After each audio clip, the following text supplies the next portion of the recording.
So Sean and I went through all the epics and stories yesterday and identified the ones that would be in Sprint 4. So the plan today would be to walk through the general VOLTHA requirements in the various epics, and then we'll save the adapter for last.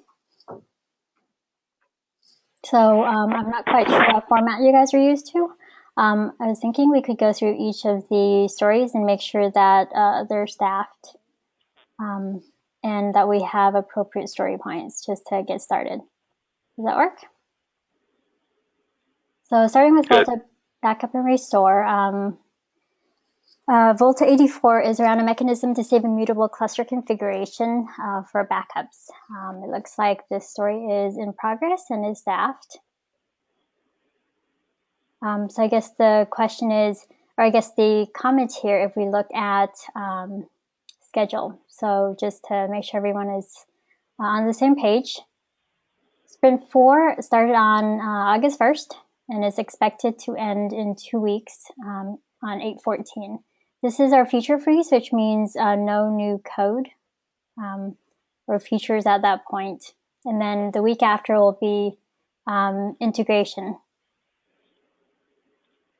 And this is where it'll get interesting because I don't know how much integration has happened, which means there could be a decent amount of churn after that, right? And so this is why we're trying to time box it to about 1 week to make sure that we can close out on integration so we can get into bug fixes after that to try to make sure that we have some level of stability.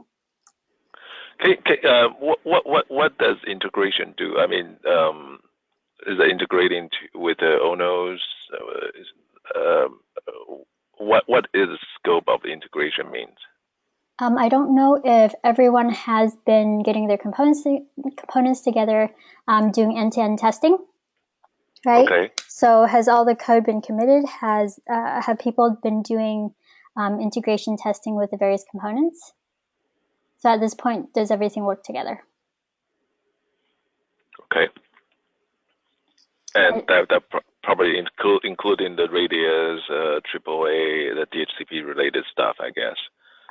I assume so. I don't know if all the components have been put together, if the apps have been loaded on ONOS, if things ONOS has been started up. We just recently got a 1.10.3 build of ONOS out. So the applications, the AAA applications should be able to be built on that instead.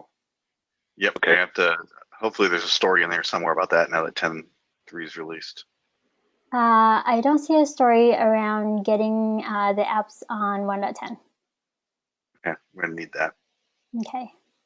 And I think the other thing we're actually missing here is also around someone to cut the releases.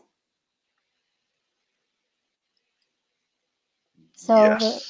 so we're going to need to do a few things, right? The apps need to be versioned. We need to get the apps on 1.10, and we also need someone to create the support branch.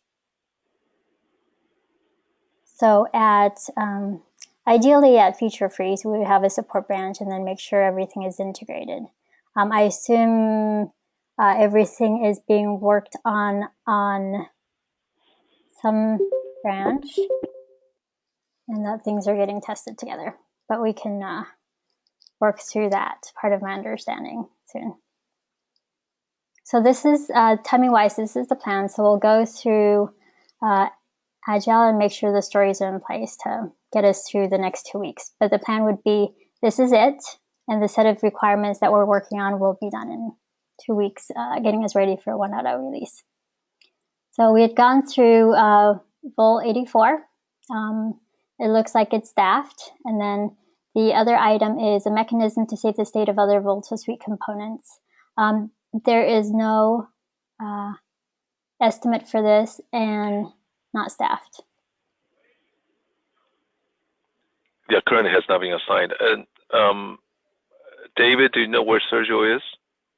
Yeah, he's actually going to be not available until about, I don't know, another half hour, 40 minutes or so, he said, for a personal thing.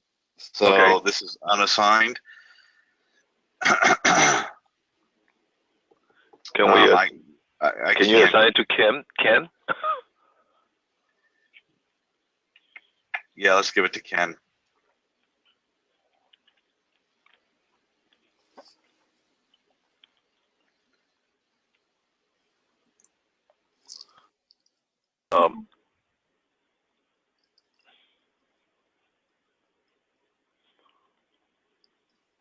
To who? KH. Where is he? There he is. KHENA. There you go. I just got two. The first one. Pick one. I see the little cat thing, your owl thingy in other stories. We'll go with that one. That sounds good.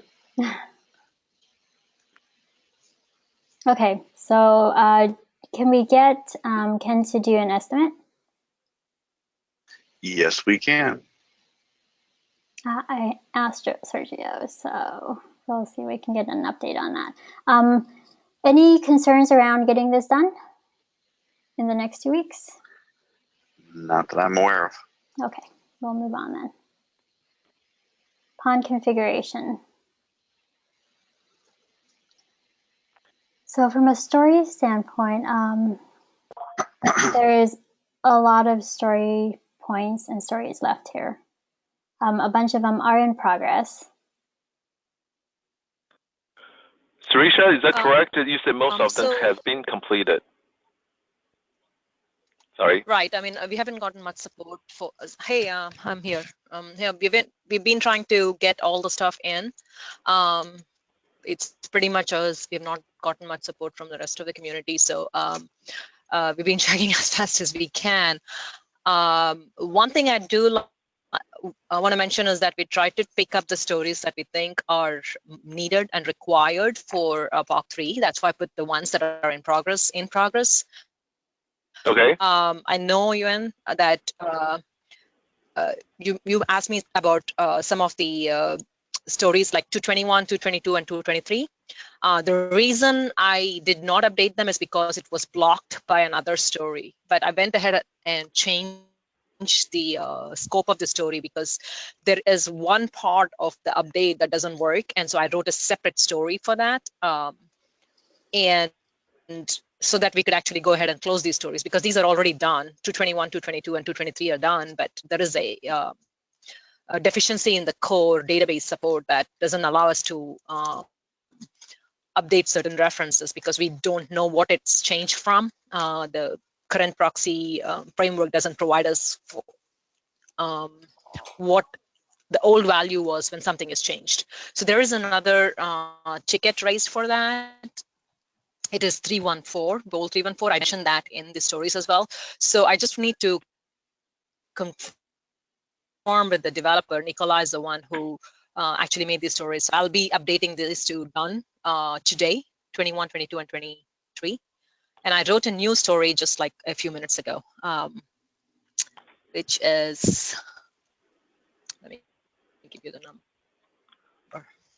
Is that the config proxy post? Is that a bug or is it a new story? The 314. No, that's a bug. That's a bug that's been there since, I guess sprint 1, which is when we found it. But I wrote the story that what support doesn't it allow? I wrote the story for that, which is Vol 356, and I marked it as blocked on that particular story, and I still have it unassigned. So I should be able to close 221, 222, 223 as soon as I talk to the developer. So by the end of the day today. Otherwise, what I have updated or what is right now seen in Jira is up to date. We are in there are 3 stories, actually 5 stories in progress. 2 of them are close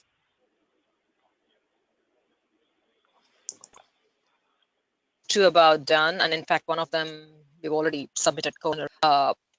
The 3 stories, 7 finish them all in the sprint, but we'll see what we can do. We'll try to at least see if we can make it work for the AT&T scenarios. And if there's anything that spills over, we'll go ahead and write a new story for the items that we cannot complete. But since it's just one more week left, we just have to see how much we can finish. So the bug, where is it? What epic is it in?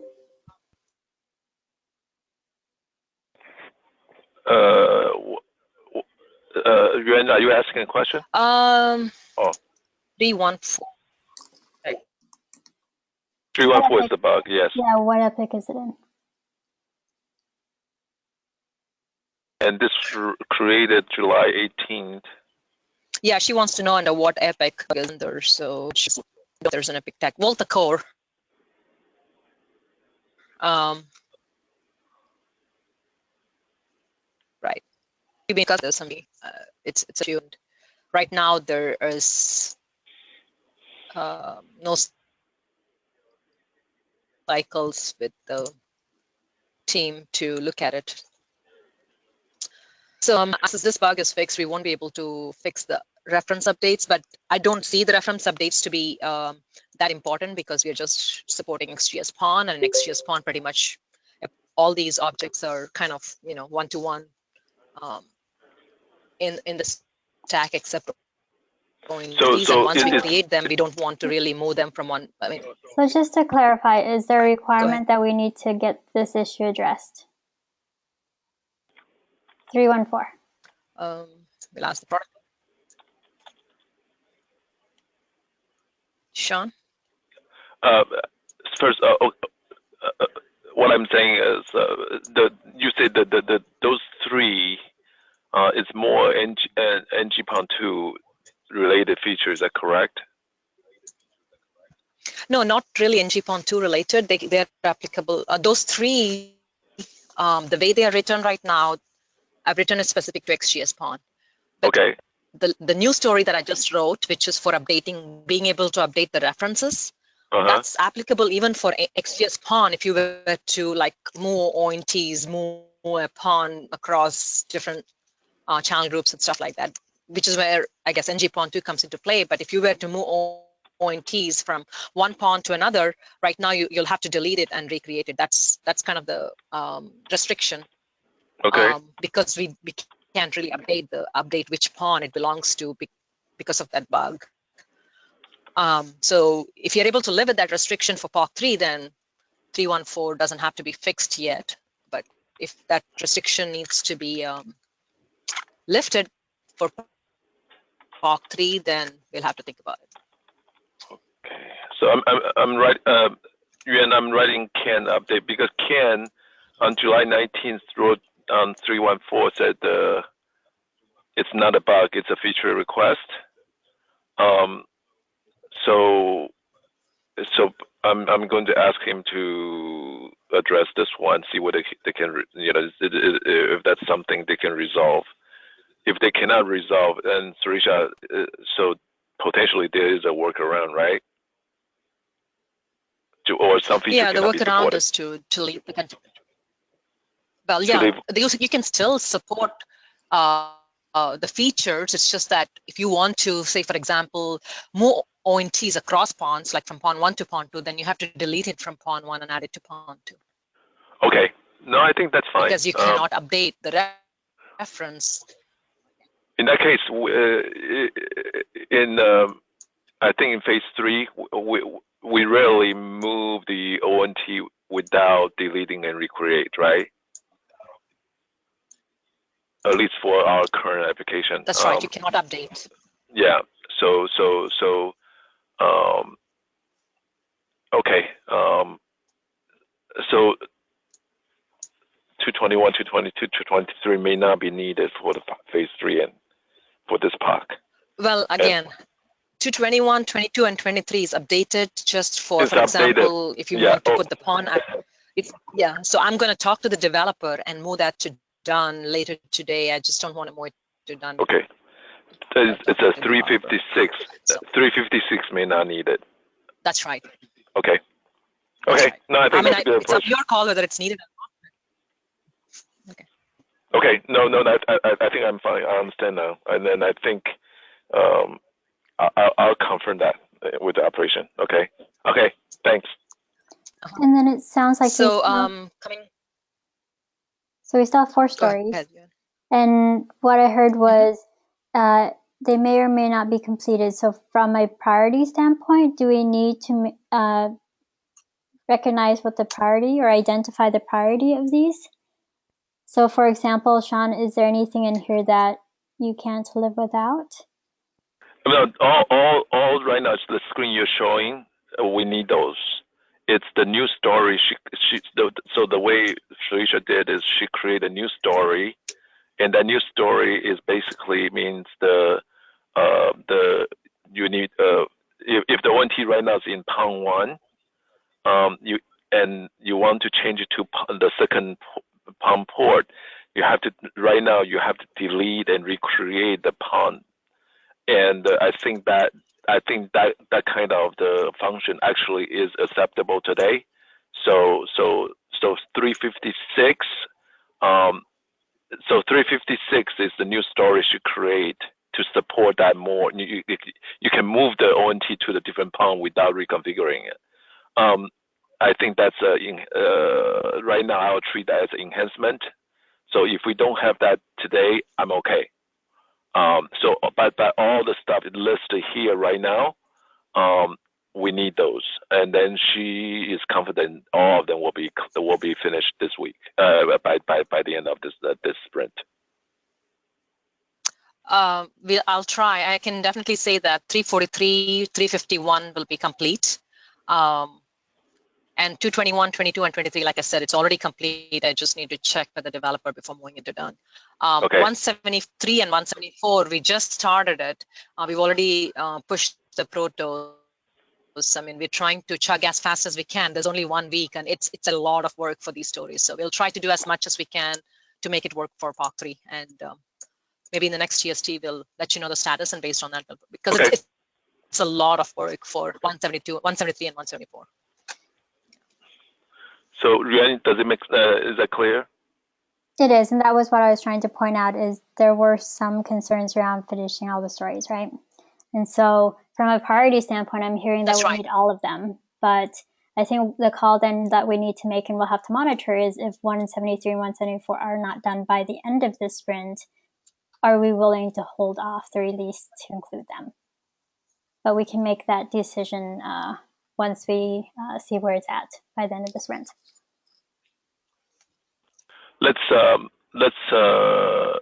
Surisha, can you provide update by the end of tomorrow? See how many additional time you need to finish the 173 and 174.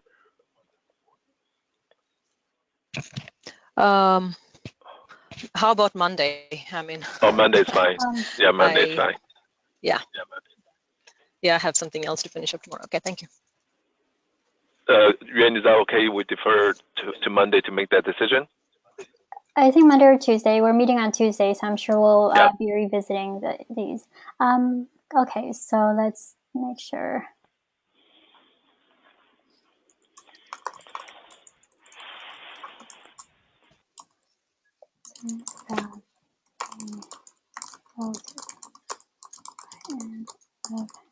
Again, if there's help in the community, you're more than welcome to help us here.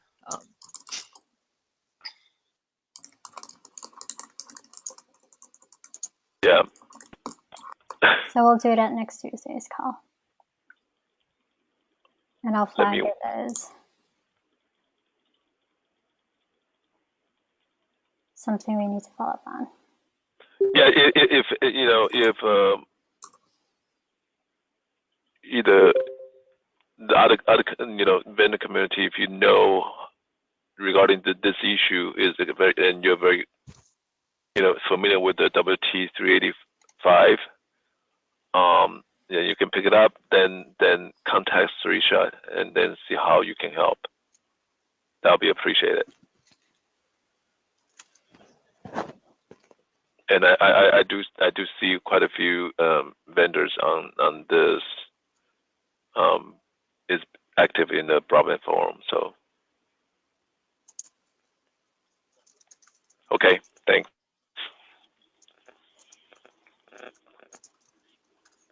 Okay, so HA, the one story that was in sprint 4 is done.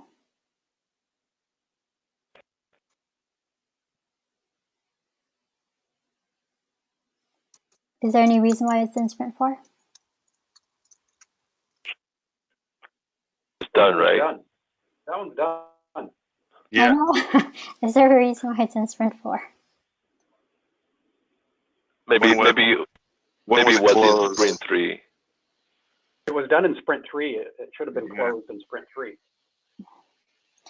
Okay. We went over this with Donna the other day. Yep. Mm-hmm. So it doesn't belong in sprint 4. It doesn't. It Okay. should be closed and dropped. Yes. How about the? Sorry, there are three Sergio. There was this one bug in the backlog. Yeah, that one.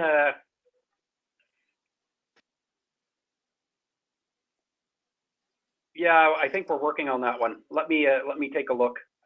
The guy who's working on this is on vacation right now, so he should be back soon and take care of it. Is this supposed to be in sprint 4? Well, it's a bug. You can put it in sprint 4 if you want. Yeah, it has to be in sprint 4. It needs to be completed before code complete. Oh, I didn't know you can drag and drop. Yeah, you can. Yeah. Oh wow.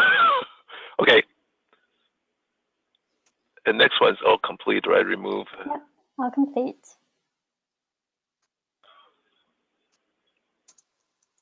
And then the Nekomyen model, I said that's for the 1.1 release. Okay. So for VOLTHA security, there were 2 stories. All servers in a VOLTHA cluster must be secured and validate least privilege permissions. Neither of these have story points, and neither are assigned.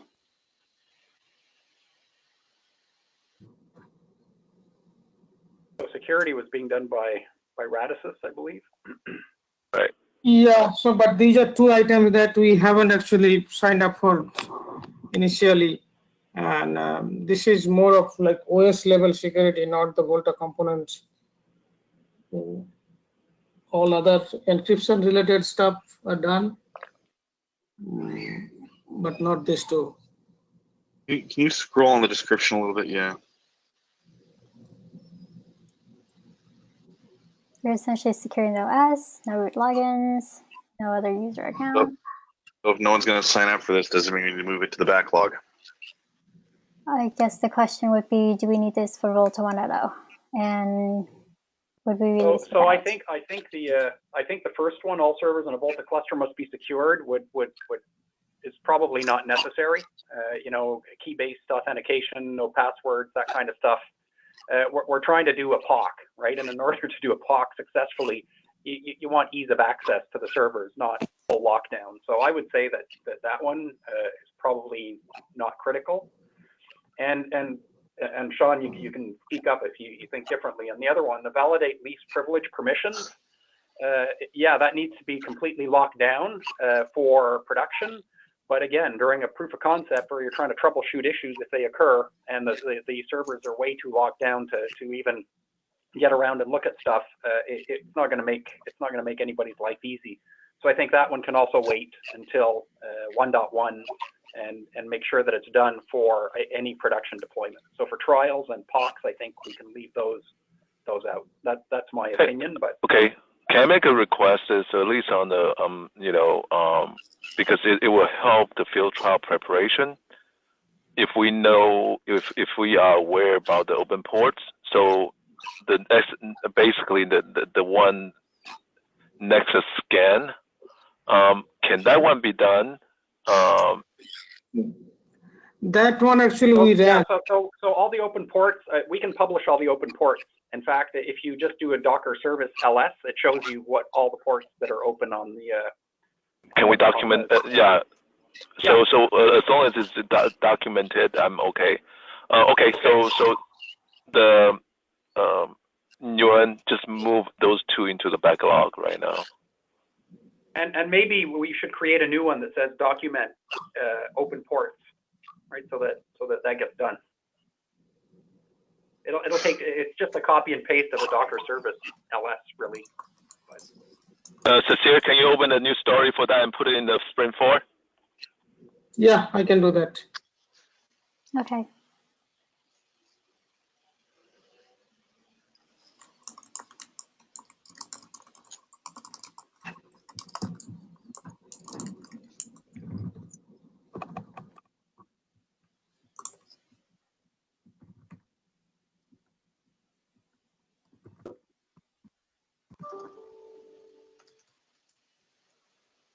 And is that Cecile? Can you also pick it up, assign to yourself, or do you need other people to do it for you? For the document of the open port. You mean for the document stuff? To list the open ports.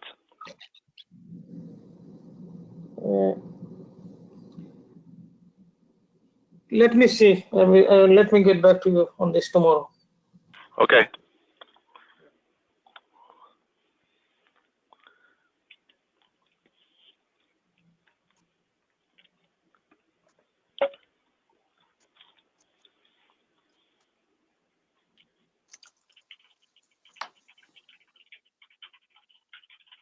Okay, we're on to updating owner's control plane applications. So David, we had just talked about a couple of new stories, right? We need to version the applications, and Yep. we need to migrate them over to 1.10.3. We can do a separate versioning story for each, about 1 point each. Okay. I can create those later today. Okay, and then from a staffing standpoint, it looks like all of these stories are assigned. We have story points. Are we on track to complete them by the end of the sprint? I think so, yeah. It's not going to be easy, but yeah. Okay. If it was easy, anyone could do it, right? Yes.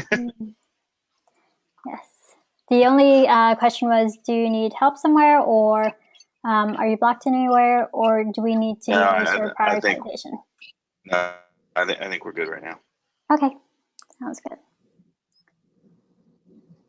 Device management, image download on device.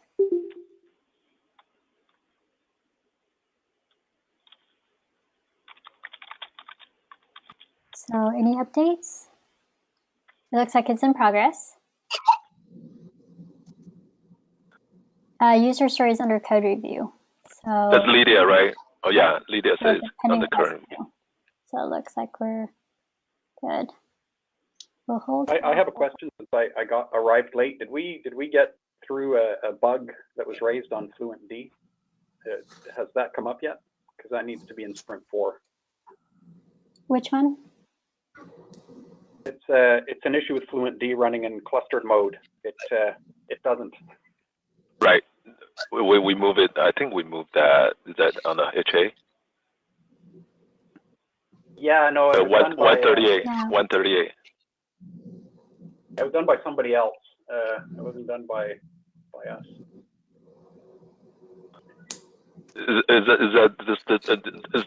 Is not that OF agent, I guess. No, it's not the OF agent. No, it's FluentD. There's there were some changes made to FluentD. I can find the update to have it run in clustered mode, and there's a invalid configuration somewhere in the latest commit that was done, and so it doesn't come up at all. And I still need to track down a new issue. Somebody broke Chameleon with the submissions to the protos, and I don't know what commit that was. I need to go dig back and find it, but somebody broke Chameleon as well. Just between last week and this week. Hi, this is Amit from Radisys. Regarding the FluentD thing, it was Radisys guys who had submitted the last commits. We will look into that. Yeah, we will look into that. Yeah. Okay. So are we referring to 354? You see, FluentD doesn't start. Yeah, that's the one. Okay. That should be in Sprint 4, is it? It is not. What epic should it be in? It should be in sprint 4. It should be in the current sprint. Okay, and under what epic? High So, availability? HA? Yeah, Yeah. you should put it under HA. Yeah. High availability.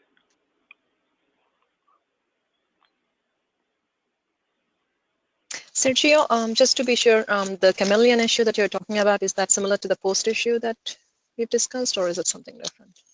It's something else because I can get the post to work from the CLI, but Chameleon just craps out on just about every command. If you do a get, if you do a post, it doesn't matter what you do, you get a twisted Python exception. Yeah, that's coming back that's as your result. the same. That's the same problem that we see.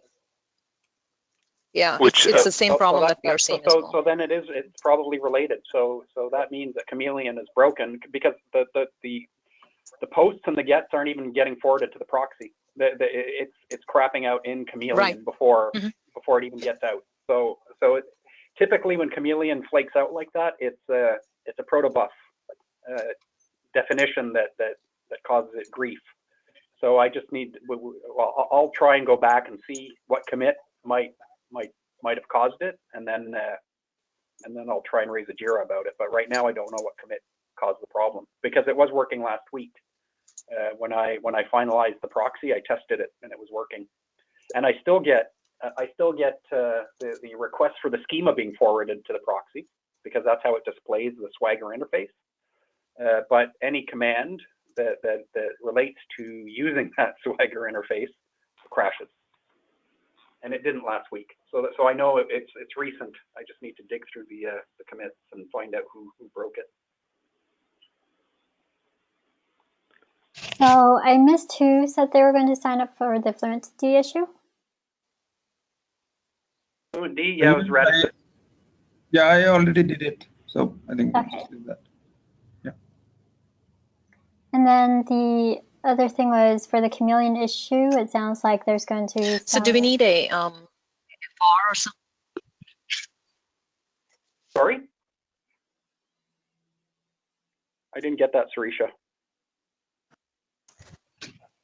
So I stopped in between because Ian was speaking. No, I just wanted to know if there's a ticket for the Chameleon issue, or No, there isn't. Not yet. Looks like you're kind of sort of Not looking. yet. No, not yet. I wanted to dig through and try and find the culprit, because just raising a ticket saying, twisted Python crash in Chameleon, nobody's going to go look at it. I need to point at someone to get them to look at it. So once I narrow down, if I can narrow down the commit that caused it, then I'll assign it to the person who made the commit. Okay.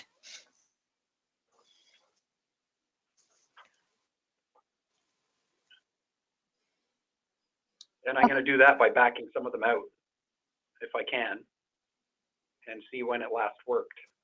So it sounds like we have an issue for Sprint 4, and Sergio, you're going to look into and get a ticket in place.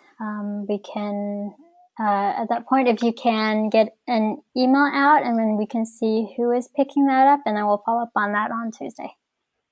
Yeah. So I'm before I dig into that issue though, I'm gonna create a script to collect all relevant logs from the entire swarm cluster, so that it makes it easy for people when they Slack me a message saying, hey, this didn't work, here's the last error I got, what caused it, which I can't really help them with.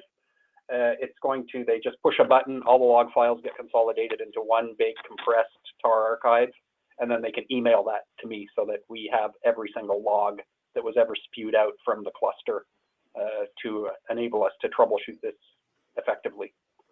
Because it's, sending the last error that you saw in a specific process doesn't necessarily point at the problem. So after I'm done that script, then I will go track down the Chameleon bug. In the meantime, we can use the CLI instead of Chameleon to do stuff. Okay. Thanks. And then I think we've gone through everything but the adapter. I know that there are some things under issues without epics. There was this one, but the update I got from Amit is that we could delete this because the story is actually being covered by a couple of other stories, 143 and 152. So we should not have this in Sprint 4.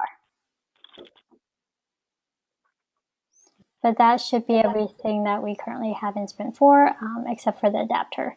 So if there are no questions or comments, we'll move on to the adapter.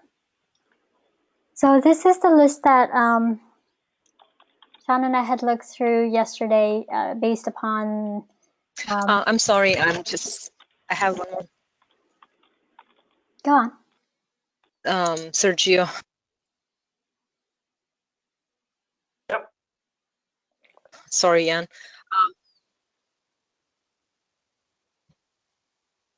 Trisha, your phone. Okay. No, yeah. I just Sergio before we went to the adapter. But CPU standalone only in the third mode. You're breaking up. I'm not. It's cutting out, Sarisha. I didn't understand what you said. Can you repeat it? Hello. Yeah. Is it better now? Okay. Yes. Yeah. The chameleon bug that you were talking about. Yep. Okay. The chameleon bug that you were mentioning, is that something that you see even in a standalone mode, or is it only in the HA mode? To tell you the truth, I don't work in standalone mode anymore. I always deploy in HA. I would have to go and deploy a single node, which I haven't done in a long time. I could try it, but I do see it in HA for sure. And really, you know, the chameleon deployment in HA is the same as in single mode, other than the fact that you've got 3 instances of it running, and you'll hit one or the other, depending on where the VIP happens to point you, right? So I don't know that it would make a big difference to deploy it in single mode or in HA mode for this specific bug that I'm seeing, because it is successfully forwarding the schema request, right? So whenever you load the Swagger front end and hit the Swagger UI, it has to make a schema request from the back end based on the protos, and it does make that schema request successfully, and it does display all the commands in the GUI in the UI successfully. What fails is any subsequent command trying to use the schema that it sent back. So I'll look and see if I can find the update that caused the problem. It's going to take a while. I want to get the other script done first, because as people run into issues, it's going to be a lot faster to troubleshoot stuff if we can get every single log off the machine that's pertinent, rather than doing it piecemeal over Slack. It just takes too much time. So I want to put a process in place whereby if you see an issue, you write down the steps to get to the issue, you run the command to collect the logs, and you send the whole kit and caboodle out to me, if it's my area, or to whoever area it is. They'll have all the information they need to troubleshoot, because we can't log into each other's machines, you know. So that's the only other way to do it, is to collect everything. Okay.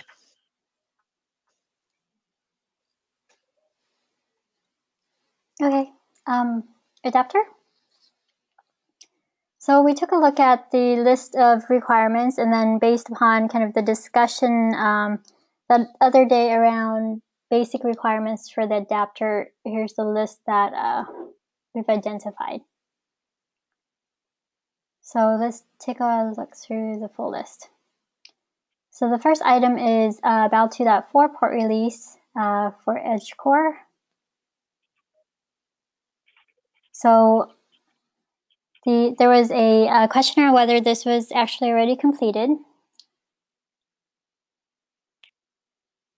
Yes, this one is basically done from the first Val 2.4 drop, but there's going to be one more drop on August 11th that will have to be integrated. So we should just, I think we can probably consider this story closed. This is done, and we should probably just do another tracking story for the 2.4 release update. I think so, just because there are lots of stories based upon your dependency diagram that is based upon this. And unless there's something in the 2.4 release that isn't in the snapshot, this should be the only thing The only thing, yes, I agree. The only thing that the update blocks is the ability to open source the actual driver component that goes in the OLT. So it has to be built monolithically right now, and that's what the update does.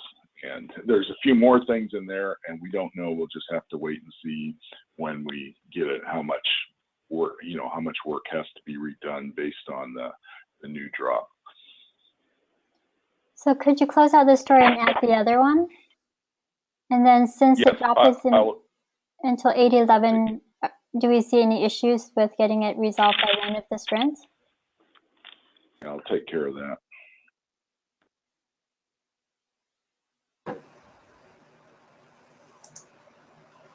So since the drop is on 8/11, do we see any risk? 8/11 and the sprint closes on 8/14, 3 days to validate, understand if there's anything, if it breaks anything else, or what other work needs to be done. It's a pretty short period of time. That's tight. It will probably take EdgeCore, I'm guessing, a couple days to get that ported, integrated, and stabilized, and build patches that can work. So, yeah, I agree. The timeline is extremely short. Okay, so let's get a story in, and then we'll monitor that. The main thing is getting 298 closed out, and then we'll monitor the other issue. So the second item is BAL 2.4, create BAL driver build framework using BAL release from GitHub. Yep, yeah, and that one is blocked, waiting for the BAL the update. The release. It was expected that it would have been completed with the first BAL release, but the BAL release did not include a library that's needed. So that's one of the reasons for the snapshot 2 update for BAL.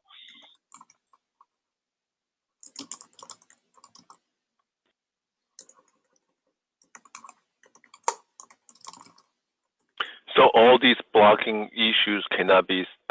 Had they already been start working? Just waiting for the 298. We have, the 298 is blocking 1, 2, 3, 4, 5, 6, 7, right? That has, Sean, actually that has been delivered and taken into use. So it's not a blocker anymore. It wasn't a blocker since 720 or 721 till it was originally dropped. So I think it's just stale information that should be. And it also required EdgeCore had to go around with Broadcom to get stable on that BAL 2.4, but it's all currently stable and working. It just needs to, statusness just needs to be updated.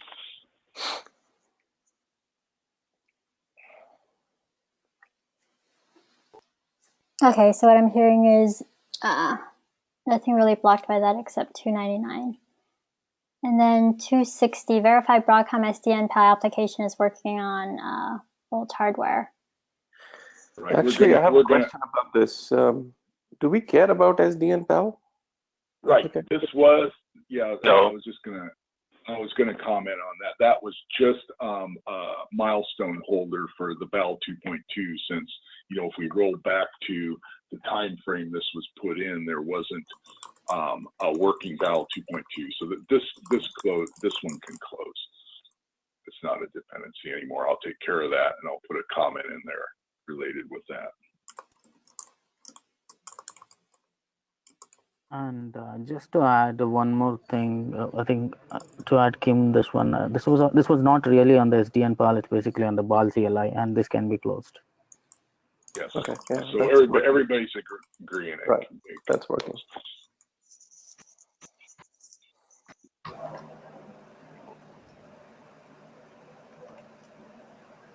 Okay, 131. So BAL gRPC transport, I thought that's already done for 2.2, and maybe we need to make changes for 2.4 if there are any, right? Yes, yes, sir. What you said was right. For 2.2, we no need anything. 2.4, we have taken up. I think the same activity. If you look at it, it's a 2.4. We changed the title to say 2.4, not 2.2. Yeah, it can be done. Can be done. We'll change it.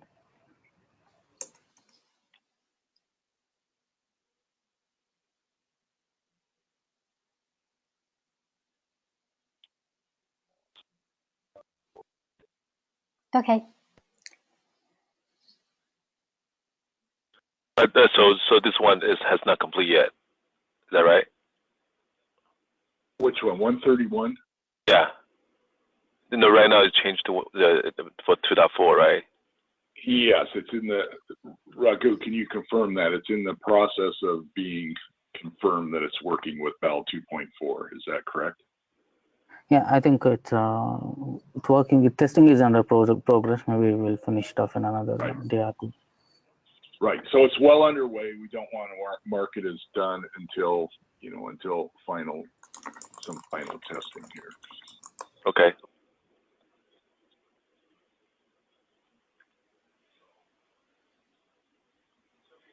Okay. Device side driver for Edge Core.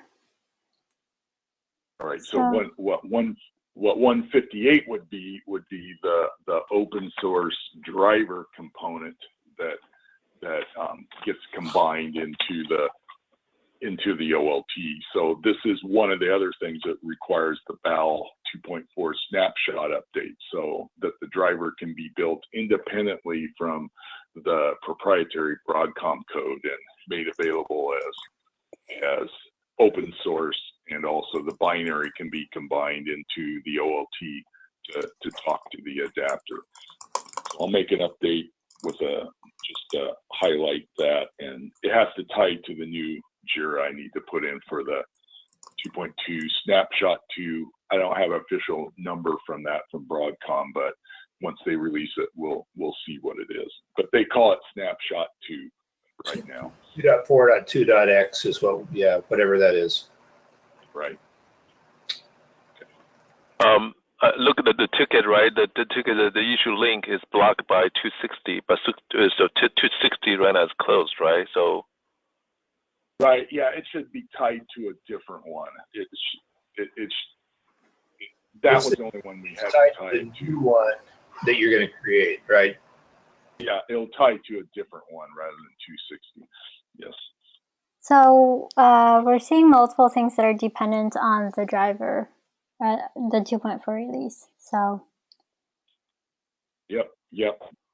I mean, everything that driver is sitting on top of the Broadcom BAL 2.4. So that's why it appears there's a lot of dependency on that, because it truly is. That's how the driver software interacts with the Broadcom components that are inside the OLT. Okay, so another item we'll need to monitor. Yes. 253. Process packet outs from OF agent and send packet ins to OF agent towards the northbound. Yeah, that's fine. That's assigned to Shad, I believe. Is Shad on the call? No, but I know that we're aware of that one. Okay, yes, and then no concerns about. That's correct. No. Okay. He did not raise any concerns in an email earlier this week. And then 261, document the build setup. Yeah, I think that's underway. There's some email knowledge of that's been exchanged with the people with Broadcom SLA agreements. But this really needs to refer to how to build that BAL from completely open source components on GitHub. So it's kind of changed. And maybe there should be, I should add a different issue, a different story to track exactly that. So yeah, it's dependent on the new 2.4.2.x drop from Broadcom. Yes. Yep. Yeah, there's no way to do it right now, and that's the question that went back to Broadcom that prompted them to have to reissue because they didn't put enough, they didn't put that library in there or build instructions on how to actually create that. But that should be taken care of now with the drop that will be on the 11th. And Jason does include attach 2 document on this Jira, right? Okay. He posted 2 of them, but that's based on the 2.2 or based on the snapshot. Either that was more related to how you build the Broadcom stuff inside of the, you know, the proprietary side is what that. Okay. Yeah, but that's all we had to work with at this point. So that information's still relevant, and it's good to have in there. But there needs to be just a little bit more here.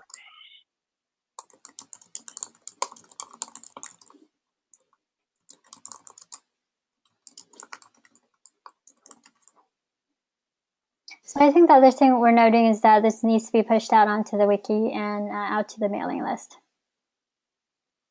Right, so there have been some exchanges of this information on a more private email, is what I heard. So if we can get this pushed out to the broader mailing list, that would be great.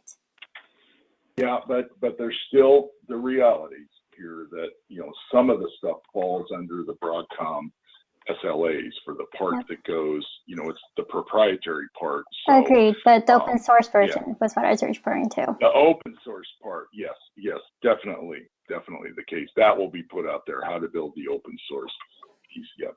Okay, so the note here in terms of the story is let's make sure it gets pushed out. Right. Okay, thanks. 254, initialization and activation of the Maple Qumran using Bell APIs. Yeah, we are working on that. Any concerns or risk? I see that it's 8 story points, so it's expected to take a full sprint. The reason we added is it has an internal dependencies on third party, so it expected this. I think this is an expectation.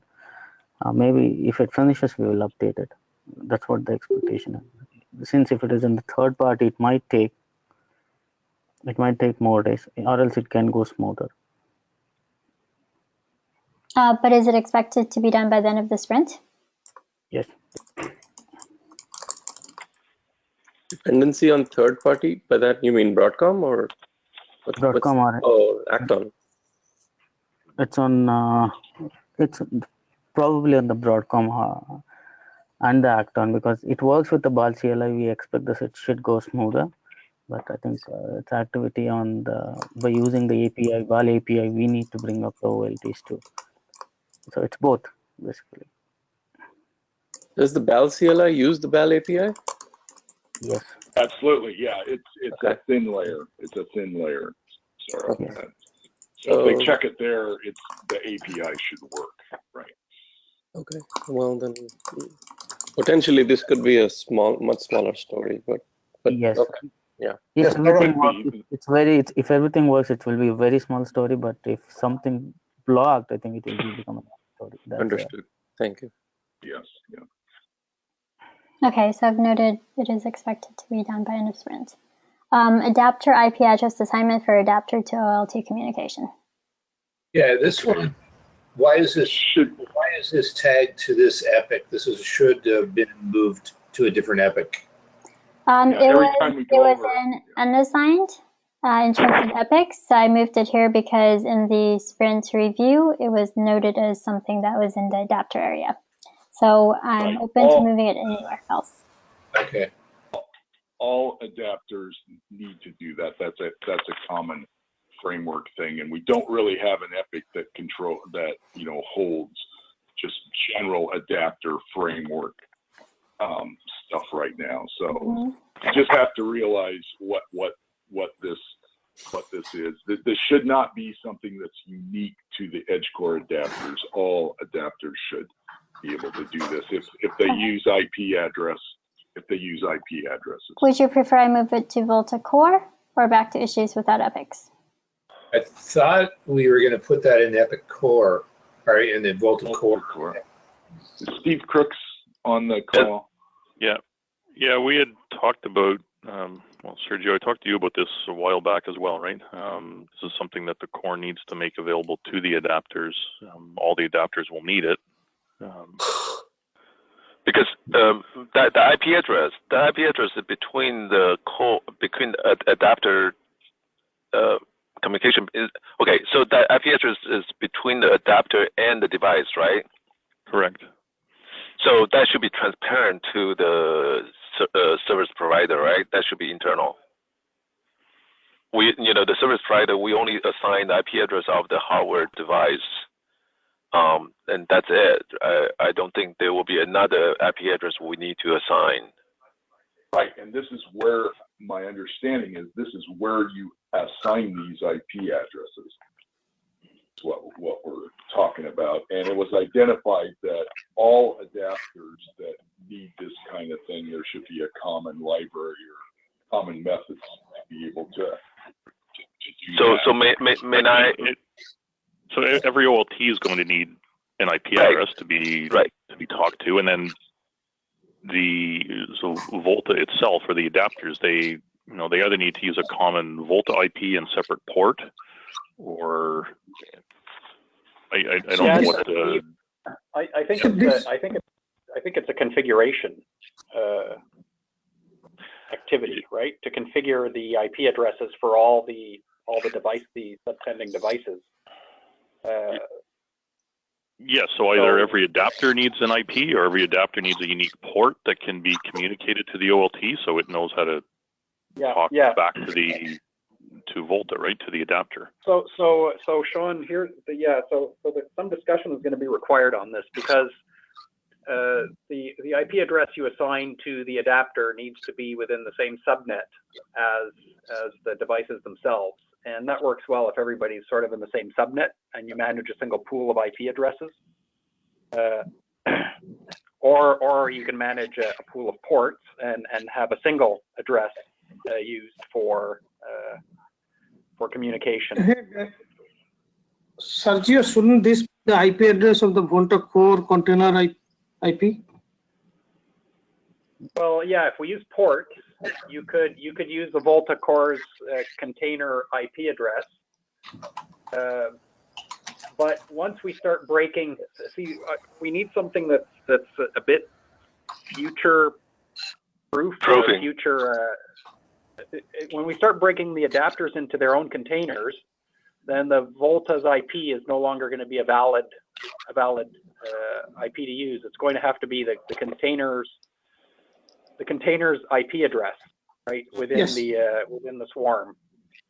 Yes, let me think about it. Okay, I think I want to toss some things around, and then I'll send an email to VOLTHA Discuss at some point between now and before we have the next meeting on possible solutions to this. In my past experience,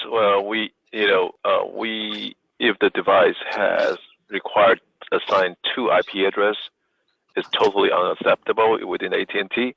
No, we won't. That's not the issue, Sean. The issue is the IP. So in order to set up a dialogue, right, you need an IP address for the source and the destination. So the destination address is that of the device. It's the source address we're discussing right now. What source address? Are we going to use a pool of source addresses for the adapters that are going to get assigned within the scope of the Docker networks? Or is it going to be a series of ports that are going to be exposed on the hosts as new devices are added? So we need to review that carefully. We're not going to ask you to put 2 IP addresses on the device. It's just the source IP address that we're trying to sort out, because either every adapter needs its own source IP so that the device can talk back to it, or you need a source IP and every adapter gets a different port that it's allowed to talk through. And so that becomes the source IP and port, right? Okay, so that's may I ask a question? So for the current Sienna, the Maple B0 adapter, what mechanism has been used? And I'm probably going to ask the same question to my other OLT potential suppliers. what mechanism has been in consideration? In POC2, I believe it was just hard-coded. We just assigned an IP address that was in the same subnet as the, within our pod as the OLT to an interface in the VOLTHA container. And only one IP is about for the source. What about the adapter itself? I mean, the adapter itself didn't have an IP. It was using an IP that was provisioned on an interface within the VOLTHA container.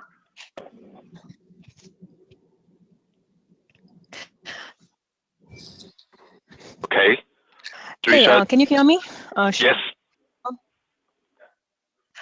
So I'm trying to understand the question. Is the question about the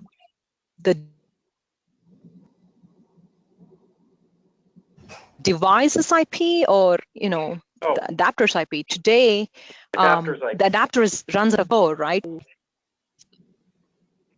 Yeah. It's the adapter's IP. So the adapter today runs as a part of the. Yeah. So go ahead. The adapter today runs as part of the VOLTHA core, and so you could assign another IP address to the. You could assign a different IP address to the VOLTHA container that would then allow it to speak southbound to the device. In HA mode, that could be, well, so you're going to be, if you assign a new IP address on the subnet, you'd have to create a network actually in Swarm to do that. That's why I need to think about it a bit, because you need to create a network in Swarm. You've got multiple containers running. They're all going to have different IP addresses, but so either there's a VIP and then all the devices speak through that VIP, or there is no VIP, and every device that's connected to a container will be using a different address depending on the container it's actually being managed by. So I need to give this some thought. I know Steve mentioned it a while back. I haven't had the time of day to think about it, but I'm gonna come up with something for the next TST meeting and make a suggestion on how we approach this. Okay, so potentially we can decide. I think for the phase 3 for the POC, if we assign everything within the same IP subnet, I think that may be acceptable. Okay. We just give it /24/25, right? So yeah. Something like that, enough for us to go through this. I think that's fine, but I think the framework needs to be more. Assumption is the server will probably in different IP address subnet, right? Well, maybe not. As long as there's a rooted network between the two, it'll work. And I don't think it matters if the subnets are different, to tell you the truth. I think whatever solution I'm going to propose is going to assume that the subnets would be different. Okay. And that way, if it's the same, great. Then everybody's on the same layer two network. It'll be faster, but in essence, it should work for both. So if I say right now, at least for POC 3, and the field trial, we said this is a configuration we have to go. Well, let's say it's a workaround. So everybody has to be in the same subnet. Then we don't really the time pressure to get this finished, right? Yeah, I think same subnet or different subnet isn't going to change the approach. To tell you the truth, I think what might end up happening is for the POC and for the field trial, maybe we'll just have hard-coded addresses assigned, and then the tricky part is managing a pool of addresses as new adapters are instantiated. If we just say, when you get instantiated, you use this address, and that's all there is to it, then That's one approach. Mm-hmm. In fact, maybe the adapter's address can get passed in as part of the pre-provision command or something like that. Let me mull it over for a little while. Okay. Okay. So what I'm hearing is there will be an update at Tuesday's meeting.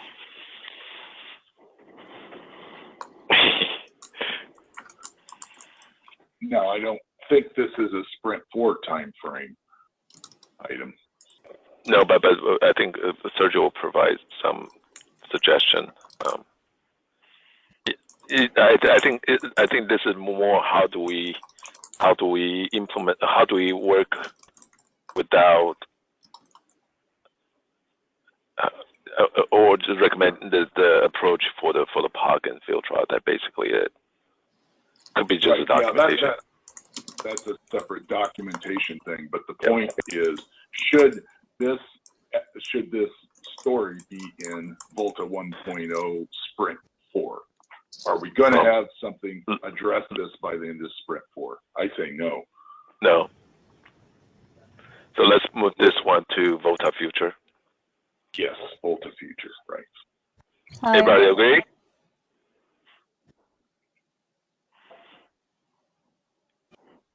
Other than a suggestion on how we'll move forward in Sprint 4, whether that's a manually provisioned IP address in a particular subnet, then that's fine. Mm-hmm.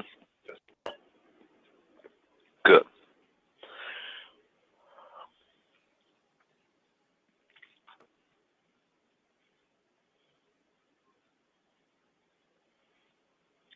It's so easy, just move it out. Sorry, I got 20 minutes left, so sorry. Okay, let's get through the rest of these and make sure we're on the same page. Each core adapter works with existing Broadcom ONU adapter to provision ONU with OMCI. There was a question around. I posted a very strange comment I said yesterday. Yeah, I think we're going to move that one out of Sprint 4. I don't think it's the highest priority, and I think basically is whether the edge core adapter can work with existing ONU adapter on the VOLTHA. That's basically it, right, Tim? Right. Yes, and the target is we'll get it to work specifically with the Broadcom ONU adapter, that Sienna started, and we'll have it work with the TNW ONUs as well as we can. So that's what this is talking about. We're going to use existing VOLTHA framework to make that work. But why is it moved out of the Sprint? Isn't it basic functionality? Yes, it is. It is. But so we're getting the adapter complete enough to talk with the driver on the OLT. We can work on it in the background, but is it going to get finished in this sprint, in this period? That's how aggressive. I see. One more week. Can that be done? And there's been a lot of discussion even on questions of, the functionality with TNW ONUs that we're still involved with. Yeah. So. Is it critical to the release? Absolutely. Is it going to get done in the next 10 days? Is it the highest priority to get done in the next 10 days? Probably not. No, there are definitely updates to that ONU adapter that need to happen, specifically, to deal with some of the XPON config stuff that's been submitted. So from a POC perspective, are there ONUs that can be used? Maybe I missed that part. That's a whole nother story.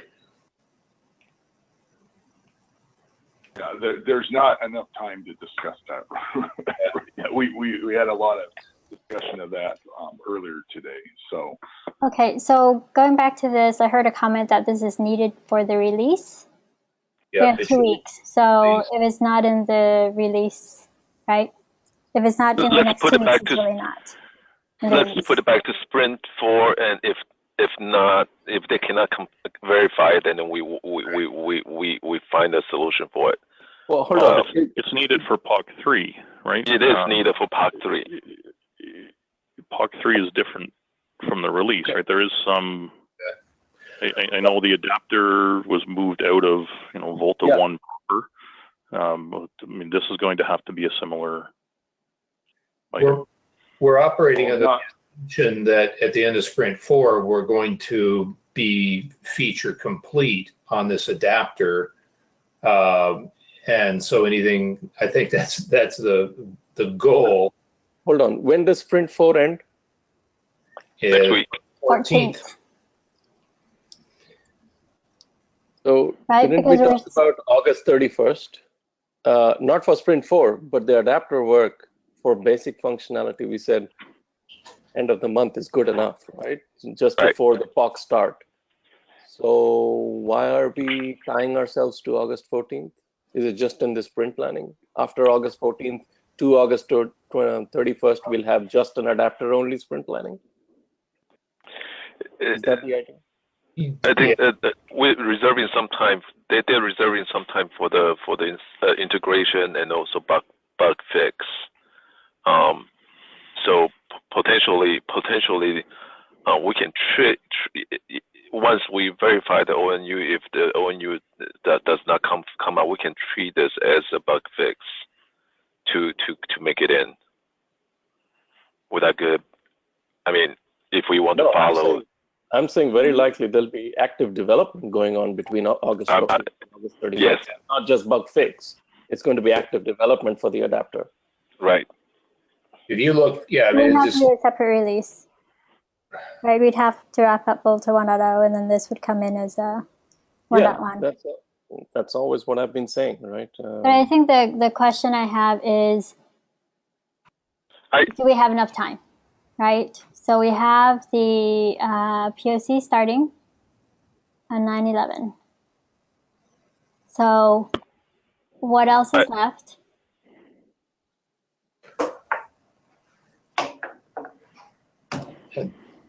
Because the few items that seems like a risk is really around the driver, the 2.4 release, and this.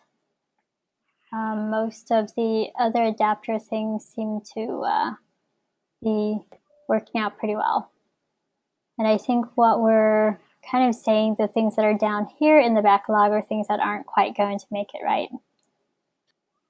Aren't going to make it till August 14th or August 31st? We were planning on the 14th. I get the feeling that we're going to bleed out. We need to start planning what will go into sprint 5, because sprint 4 we won't be substantially complete by the end of sprint 4.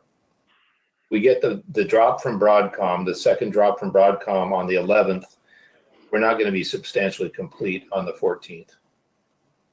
Exactly. That's what I'm saying. In the last 2 weeks of August, we'll still be doing active development. Absolutely. So, yeah, we can't get this done in 3 days. It's not going to come right. Okay, so I think what I'm hearing is we need to plan for an adapter release, but we have to close it out by the end of August in order to make the POC. Which means we can't add any more scope, right? So no, it you're has going to be whatever is. Strip additional scope out to make that. I mean, if you look at the work that is to be done and the velocity at which we've been doing it, there's a projection that this work will be done in October. We've been told that's not acceptable. We have to do better than that. Great, then we have to start dropping things from this release. But at some point, it's not functional. I agree. But one of the things that we had identified as something we were moving out was the gem ID. Right, so if you look at... If we move that one out, we're not functional. That's the problem. I mean, if we can't assign the gem port IDs with the adapter, there's no communication to the ONU. So yeah, we've made the schedule work, but the function doesn't work. Right. That's the dilemma that we have here is we say we're not going to do that. Now we've cut too deep into the project. Now we don't have anything that's functional if we don't work on that. So we either it's scale or schedule or functionality, right? And the base core, what the feeling is, the team that's working on it, Saro, chimed in as well, is there will be something by the end of August. The question is how much is in there and is stable.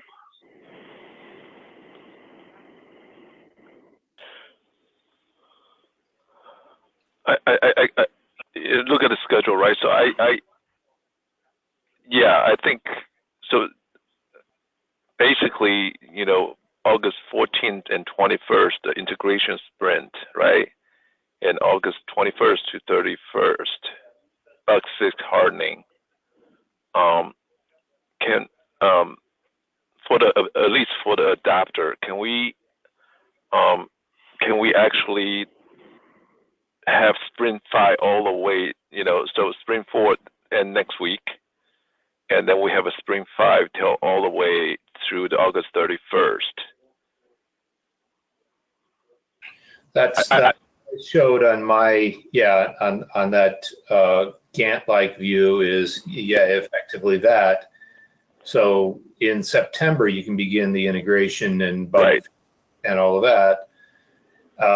Now, yes, we can try to get everything pulled in, the absolute must-haves pulled in by end of August. That should be. I think that's a much more realistic goal than trying to get this all done by the 14th. I think my only comment, if you want to go all the way until the end of August, is that if you leave only 1 week for integration and testing, there could be a stability issue. There very likely will be, and that this is not going to come together in a few days, and so it may not meet September 11th, but it may not be as late as October, whatever the current projection is, October 10th. So if it doesn't meet September 11th, would it be viable for the POC? That's a question to AT&T. Sorry, what's the question? So I think our concern, or my concern, would be if we go all the way through till the end of August for functionality complete, that leaves 1 week till essentially 9/11 to actually do integration and testing, which is a very small test window, especially since we've also got Labor Day, which will introduce, or there may be stability issues with the adapter as it goes into the POC.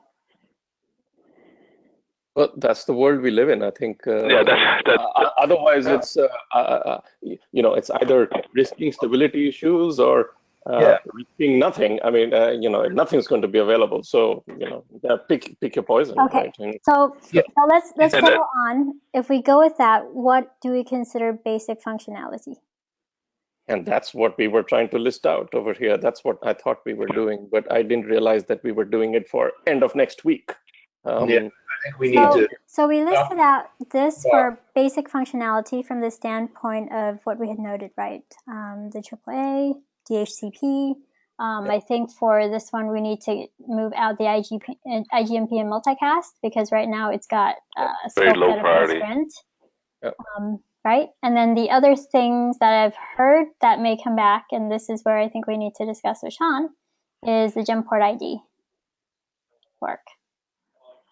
Yeah, we really need to have, this needs to be groomed with all of the knowledgeable people that wrote the story. Developers have to be involved in this, I'm sure, because that one that was kicked over, not being able to allocate Gemport IDs mean you're not communicating with the ONU. And so there's implications of that one. So you either need to take shortcuts like was done in, or at least like we did in POC 2, you derive these values from some known value, the ONU ID, and you fix it like that, or you need to tie into the PON config that Nokia has submitted, right? Yeah, around that. Exactly. Exactly. And I think the thought was working around it. And if, like I said, right, if what Steve was just mentioning, I think that was always my goal, right? That we weren't going to tie into the PON config. Everything that the existing Maple adapter does, we can do that through Bell through the same ways that Steve just mentioned. And wouldn't that be good enough? What I'm basically saying is that sprint 4 and 5 should be planned together, and that should be the basic minimum functionality to have going by end of August. Let me ask one question. So, Surisha, the PON config, right? The new code put it in with the Gen4 assignment, all that kind of stuff. If for this adapter they're still using hard code, would that work?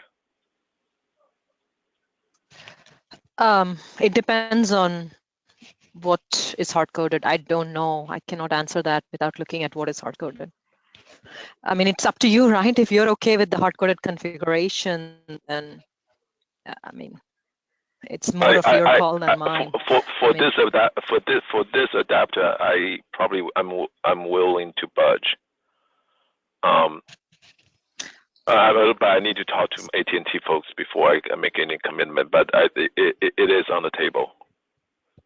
And Shad, that's basically, I mean, not Shad, the Sarav, that's basically, if we say the basic functionality, right? That's basically what was in the phase 2. Yes. And then the phase 2 is hard coded. But with all the resource and work we've done to be able to automatically assigning we'll pre-assign the Gen4 ID for other adapters, they can still use it. So basically, the flexibility is only for the edge. Is for other adapters, but for the edge core, we using the phase 2 standard or expectation. That would work. Sean, I think that would be reasonable. It's a real good point because all the other adapters had working, fully functional OLTs underneath them, right? Edge core is being built from disaggregated, so we have to put a lot of software inside of there to get just the basics going and interact with the Broadcom Bell. So that's what the difference is here. There's a longer running start. We have to do more functionality to be able to do anything, in this edge core adapter. So can people involved on the edge core adapter working with Surisha and see whether there's something they can skip what's coming from the north and maintain the internal hard code? Yeah, I mean, I think we can just decide it right now. We don't need to, discuss this more. If you're fine with it, and that seems to be the only reasonable way to get it done by August 31st, and let's just do that. Right? I'm okay with that. Because the PON configuration can still send whatever it wants to send. It'll just get ignored in the adapter. So, right. So.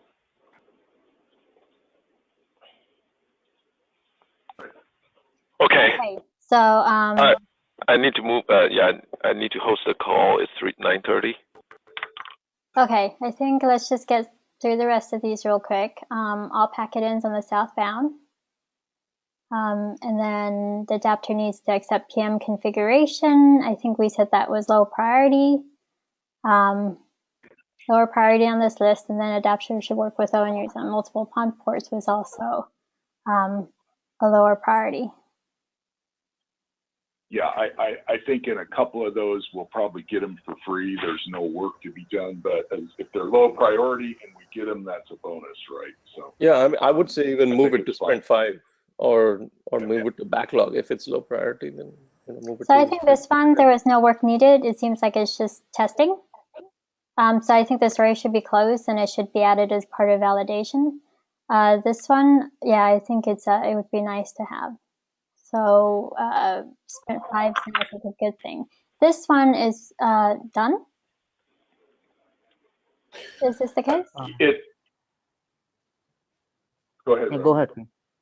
Yeah, that has been done because it's just a porting of gRPC and gRPC what we were using. It's porting on the Edge core platform, so that's been done.